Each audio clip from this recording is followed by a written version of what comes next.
Tagal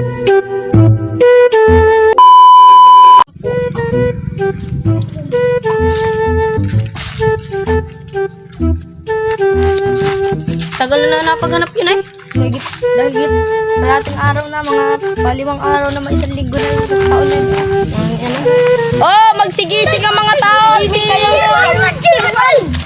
Kung sino man makakapagturo sa ating mga kababayan kay Bata alias Taba ay bibigyan ng 10,000. Dahil siya ay nakapatay ng ilan? 10 lamok. Kaya pala naman ulit sa lamok sa amin. Amin din. Kami ng lamok. Paano nakilala kami ng lamok?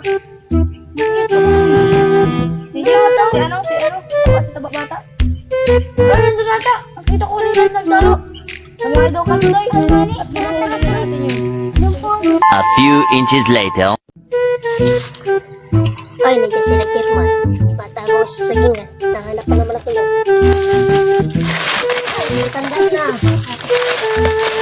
Ay, hindi na kapiyat. Siguro.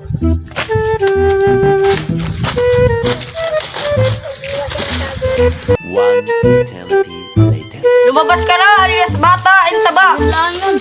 Saan dito? Alam namin nandiyan ka. Saan? Doon sa saging? Oo. Tago ka lang hanggang saan natin.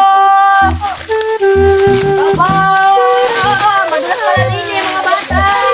Bata! Ay! Run.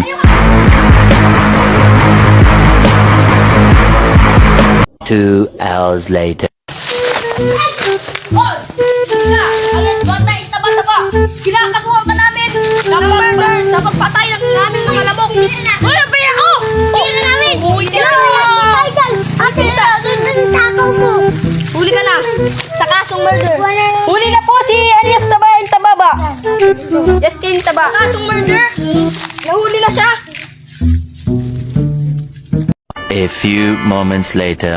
Hindi na po natatapos ang aming video. Makukulong po siya ng 1 minutes.